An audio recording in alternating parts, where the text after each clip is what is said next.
Hi, I'm Jon Liebman. Welcome to another episode of Beyond the Interview, where we take a look at some of the interviews we've conducted on ForBassPlayersOnly.com to see what we can learn from those interviews, what we can take away from them over here on JonLiebman.com. Now, last week, our interview was actually with two bass players, Christian Fabian and David Pastorius.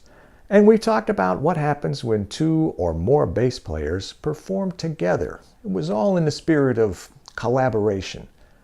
This week, we go to the opposite end of the spectrum. We have a very good interview with J.D. Short, great upright player, great electric player, plays jazz, funk, the whole shot. And on his albums, J.D. not only composes all the music, but he plays all the parts, he does all the producing, everything, all by himself. And it reminded me of some other so-called one-man shows, guys like Michael Manring and Steve Lawson, and a young hotshot over in England, the Grammy-winning Jacob Collier. Maybe you've heard of him. He's not a bass player, but, well, I guess maybe he is a bass player because he plays everything, but I think he's mostly a keyboard player, and he sings and the whole shot.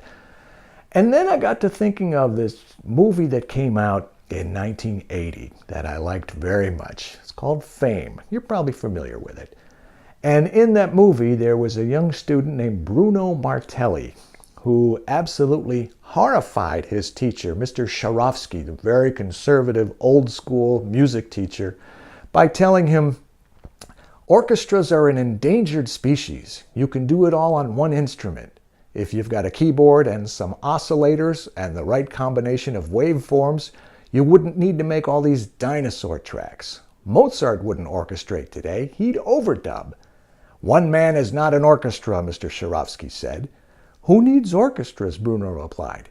"You can do it all with a keyboard, an amp, and enough power. You don't need anybody else." "That's not music, Martelli. That's masturbation." His words, not mine. But that was 1980.